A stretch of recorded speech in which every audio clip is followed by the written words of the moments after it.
Assalamualaikum warahmatullahi wabarakatuh. Apa kabar sobat sekalian? Jumpa lagi di channel Rahmatul ini. Kali ini kita akan membahas berita hangat dan masih hangat diperbincangkan, yaitu tentang mega skandal 300T di Kemenkyu. Ternyata memang menguap begitu saja sampai membuat Komisi 3 itu geleng-geleng kepala ya. Nah, kali ini Rocky Gerung mengungkap sosok yang ditakuti PPATK.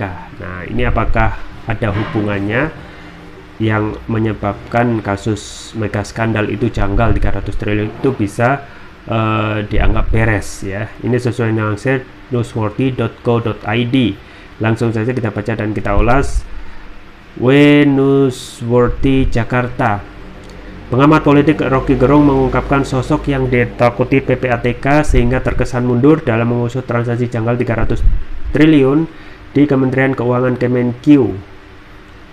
Hal ini terkait dengan Menteri Keuangan Sri Mulyani yang mengaku tidak mengetahui tentang transaksi janggal 300 triliun di Kemenkyu.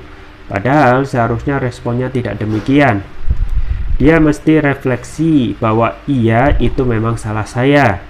Maka untuk sementara saya mundur, maka saya persilakan PPATK untuk menerangkan ke publik apa sebutin masalahnya, ujar Rocky.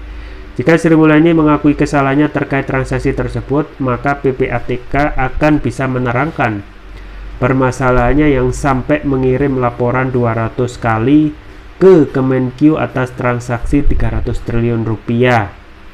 Lalu PPATK dengan mudah menguraikan problem itu, kenapa dia 200 kali kirim, kenapa itu ada 300 triliun. Aspek apa saja yang tersangkut di situ, jadi PPATK lebih lega, ucapnya.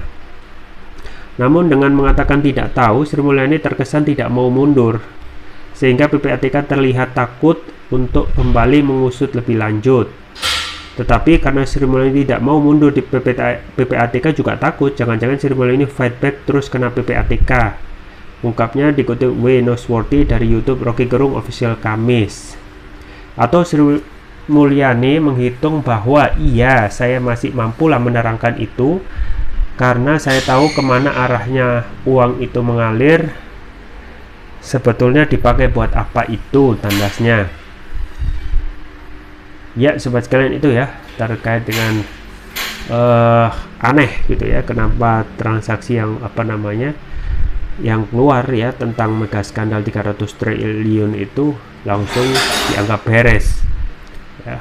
Maka apa yang disampaikan oleh Komisi 3 ya yang menangani masalah tersebut juga geleng-geleng kepala gitu ya, bagaimana transaksi yang begitu fantastis 300 triliun ya, berarti hampir hampir sepertiga APBN lebih ya, dan itu bukan angka yang kecil gitu ya. Dan yang menjadi anehnya lagi, ketika transaksi janggal itu 300 triliun itu malah oleh Mahfud MD tidak bukan bentuk korupsi ya. PPATK justru ya menyampaikan hal yang justru sama, malah lebih buruk, yaitu bukan korupsi, bukan TPPU gitu ya. Aneh gitu ya, karena kalau kita merujuk pada arti korupsi ya yang merugikan keuangan negara gitu ya. Dalam ini tentu saja uang sebegitu besar ya pasti mengalir dan membuat keuangan negara itu merugi gitu ya. Nah ini sayangnya tidak diserusi ya, juga belum ada transparansi yang secara detail untuk diungkap ke publik tentang kejelasan mega skandal 300 triliun gitu ya. Jadi satu hal yang saat ini menjadi problem buat publik adalah yang harus diwaspadai oleh pemerintah, yaitu ketidakpercayaan publik yang pasti ya. Kemarin itu angka IPK kita, indeks persepsi korupsi kita itu menurun drastis ya, terjun bebas dari yang semulanya 40 menjadi 38 menjadi 34 gitu ya. dan ini skala dari 0 sampai 100. Kalau di mendekati 100 itu bersih ya, kalau di bawah 100 itu malah kotor, korup ya. Apalagi kalau nanti ini benar-benar diungkap ya, kemudian akan mempengaruhi IPK kita, bisa saja tahun depan itu malah merosot lagi ya. Kalau 25 nilainya berarti menjadi negara terkorup ya. Jadi kita miris melihat skandal 300 triliun saat ini yang seakan-akan tidak mempunyai empati publik ya, bahwasanya sekarang ini kondisinya susah gitu ya.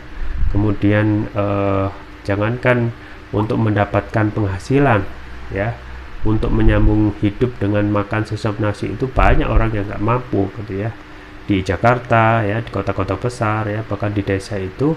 Dengan adanya setelah ya pandemi itu, kita harus pahami ekonomi itu belum benar-benar pulih ya. Masih banyak uang itu yang tertahan gitu ya. Belum ada inisiatif dari pemerintah untuk mendorong masyarakatnya untuk membelanjakan uangnya sehingga ada perputaran di tengah-tengah masyarakat secara deras gitu ya. Nah, ditambah lagi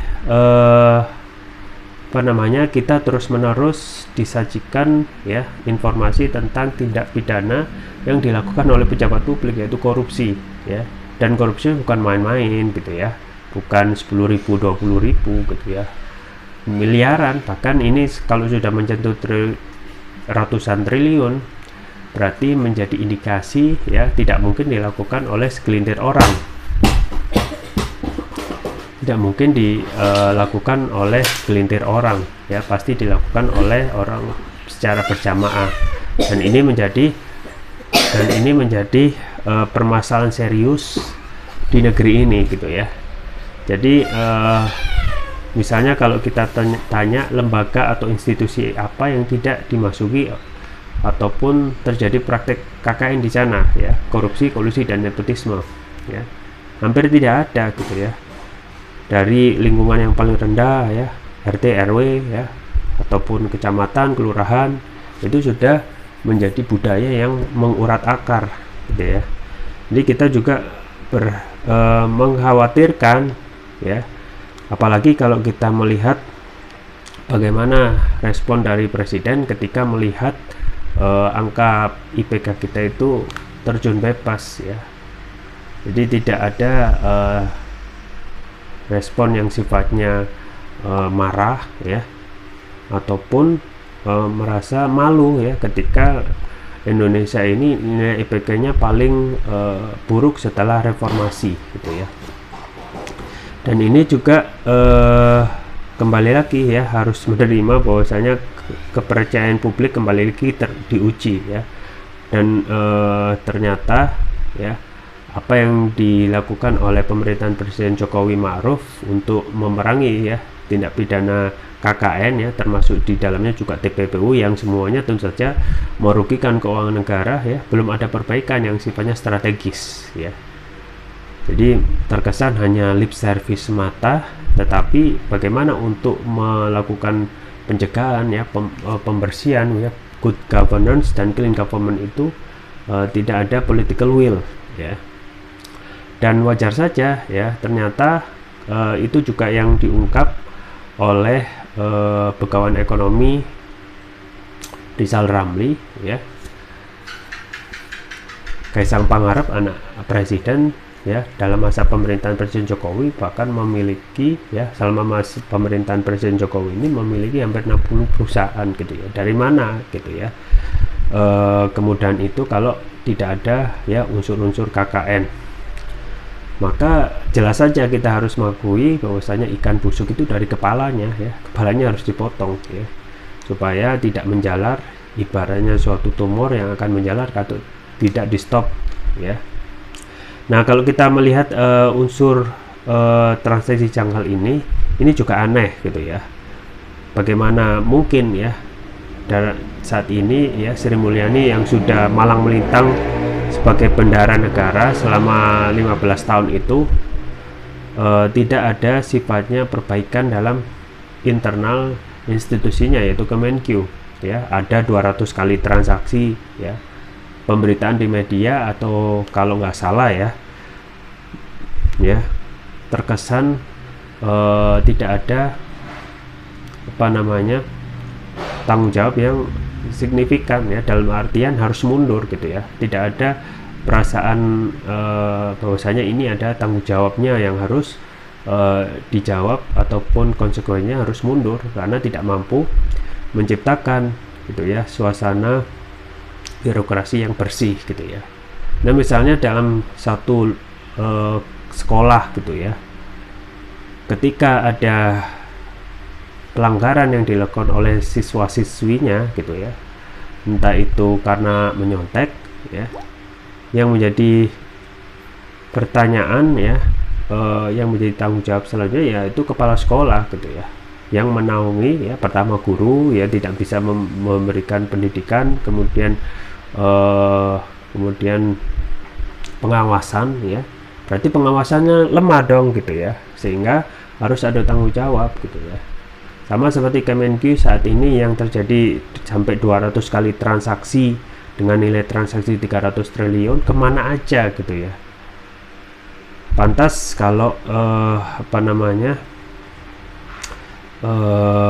sampai ada transaksi janggal 300 triliun, dan apakah benar ya 300 triliun ataukah ini bisa disebut efek gunung es yang nilainya bisa saja gitu ya jauh lebih besar lagi ya.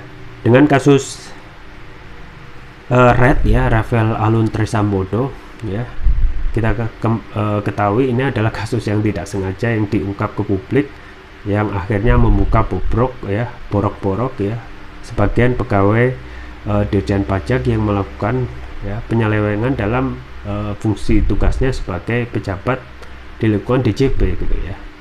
How come gitu ya, yang sampai saat ini beberapa anggota civil society melihat harus dirawan gitu ya. Salah satunya ada gerakan untuk tidak membayar pajak ya, tetapi anehnya gitu ya, dengan adanya bentuk pelanggaran penyelewengan seperti ini ya, bukan malah ya melakukan tanggung jawab secara etik moral dengan mundur ya, malah ketika ada gerakan tidak bayar pajak malah diancam balik ya, bahwasanya BBM itu akan naik 3 kali lipat ya. Nah ini adalah perkara serius di negeri ini, dimana sebenarnya gitu ya rakyat itu sudah terbebani dengan berbagai macam pajak gitu ya, dari A sampai Z itu semua orang dipajaki ya, tetapi balasannya adalah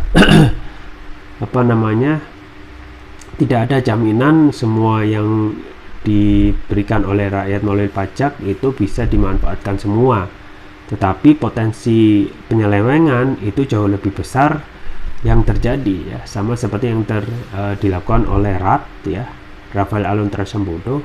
Dan ini adalah fenomena ya yang gunung es yang sebenarnya pasti sudah mengejala gitu ya, bagaimana penyelewengan itu terjadi secara masif gitu ya, dan tidak ada pengawasan ya, kemudian hukuman ya. Dan walhasil kita ketahui banyak sekali pejabat-pejabat publik itu yang tidak mempunyai sifat empati ya di tengah masyarakat sekarang susah ya, mereka senang-senang ya, hidup hedonis gitu ya, meskipun ya padahal kita juga belum tahu bahwasanya harta yang diperolehnya itu halal atau haram. Meskipun itu yang diperolehnya halal ya, bukan berarti itu bisa disampaikan ataupun sampai melakukan pamer ya di tengah publik dalam kondisi sekarang yang sedang sulit gitu ya. Jadi